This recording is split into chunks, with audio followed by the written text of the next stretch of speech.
Hello. Hey friends, I am Snaggletooth and I am a PS4 nerd. Yes, I am a PS4 nerd.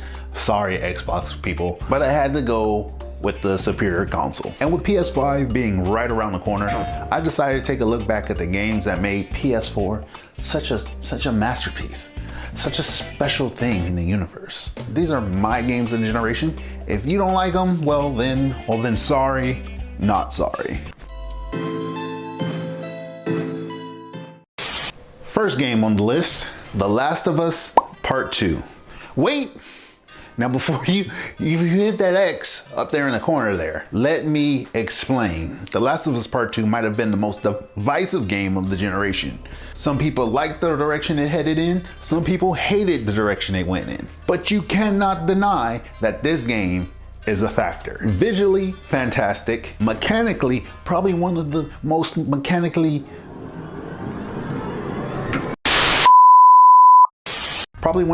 mechanically complex games that Naughty Dog has ever done, ever. And you cannot tell me that you didn't enjoy cracking a few heads, shooting some people, and ripping apart the infected. Oh, yes. Go on. All right, let's be honest. Look me in the face. Look me right in the face. Did you enjoy Last of Us 2? I knew it. I knew it. I knew it. Come on. Grown ass man. I'm about to cry right now. Next game on the list, Destiny and Destiny 2. Everybody wants to be a space wizard till it's time to do space wizard type shit. In the Destiny series, you play as a guardian, one of the last remaining warriors in an apocalyptic world far into the future. You have to fight aliens, space wizards, bugs, an imperial alien dynasty that has come to destroy everything that you hold dear, and the darkness. The Destiny series is just one of my favorite series that has ever come out. It also set the stage for other games just like it, such as Warframe, The Division and The Division 2, and Anthem.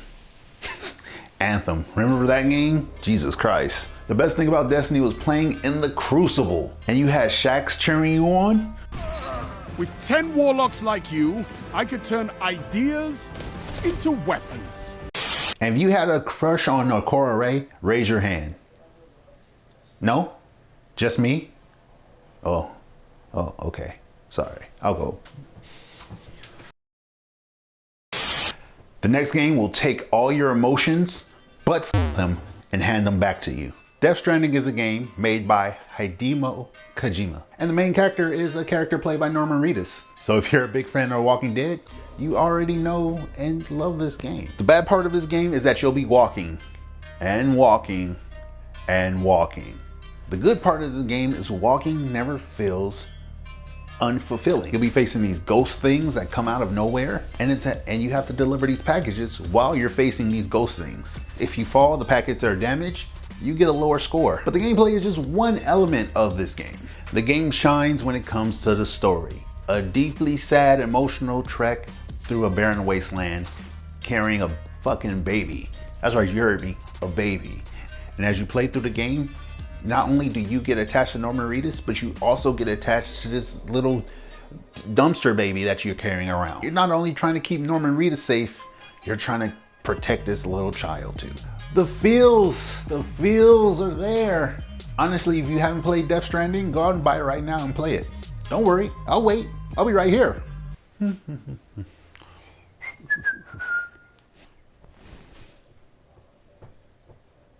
Are you back? Did you play it? Loved it, didn't you? Told you would.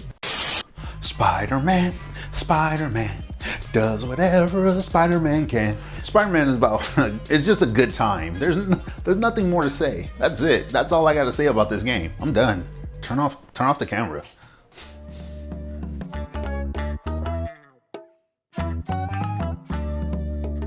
If you're a Spider-Man fan, you'll love this game. And if you're not a Spider-Man fan, you'll love this game. Swinging from rooftop to rooftop is so much fun that you might get distracted. You might not even play the main storyline for hours just because you'll be having fun just diving through Manhattan, fighting criminals on the street. Come here, you ruffian. Come get these spider fist. The fuck is spider fist? But once you do start playing the main game, that's the mind-blowing part. The storyline is the essence of Spider-Man. Aunt May wants you to come down to the center, but you're busy fighting Kingpin's men downtown. Not only that, but you also have this thing with Mary Jane that you gotta figure out. It's like everything Spider-Man is wrapped up in one video game. It's perfect. The only reason it's not #1 is because the #1 spot did so good that it just blew every other game out of the water. But before we get to #1, let's get some honorable mentions, shall we?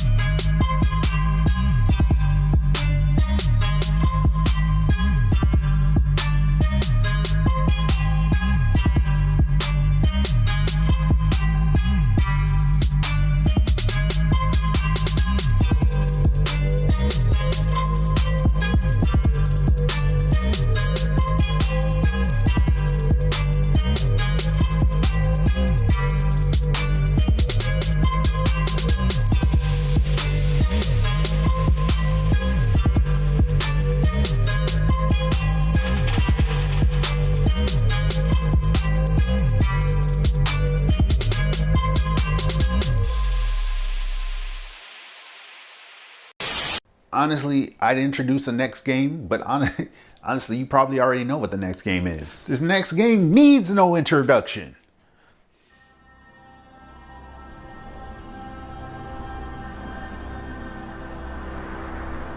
The time draws near.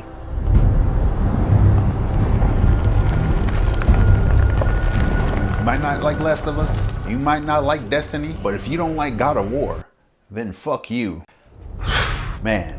Playing as God of War was the funnest I've ever had in a video game in a long time. The feeling of Kratos throwing that axe, tapping a dude in half and then bringing it back to you.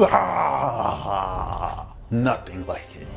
They took this game from being a top-down hack and slash to a goddamn masterpiece. The visuals, the gameplay, the storyline, all three came together into this perfect storm. And just, you'll sink hours into this game playing it. You might get lost and still enjoy this game. Not to mention you'll have these moments where you're on the boat with Kratos' son, Atreus, and they're just telling stories. That was like one of my favorite parts of the game. It's just the stories. Sometimes I would just sit back and listen to the stories and not even play, and not even go after a monster. Just rowing the boat with my son. Good times. But when you are playing the game, you're hacking and slashing and killing and ripping dudes apart and slamming on the grounds and all this kind of shit. They just took all the gameplay elements from the first couple games and kicked them up a notch with new graphics and a new play style. And Kratos, instead of being a giant rage monster, he's actually trying to control his rage and be a father. I wish I had a dad like Kratos, except, you know, without the murder. Even spending time finding collectibles. That's a great part of the game too. I'm gonna be honest, I never beat the Valkyrie Queen. She kicked my ass too many times, I rage quit. I'm not ashamed to admit it. Bitch was tough. They took the elements of a game and turned it into a movie. A movie that you can play. You can't beat that. You can't beat it. You can't beat it. God of War is #1. Brothers, I've been to many strange places, but this will be a new one. Yeah, I've never been in a giant's belly either. How about you, Father? Never one that was not trying to eat me. Tell me what games are on your list of games of the generation. Did you agree with my list? Comment in the section below. Let me know what you guys are thinking. All right, you guys, that's it for today. Please like, please subscribe, and smash that bell icon in the corner there below. This is your boy Snaggletooth. I'm out.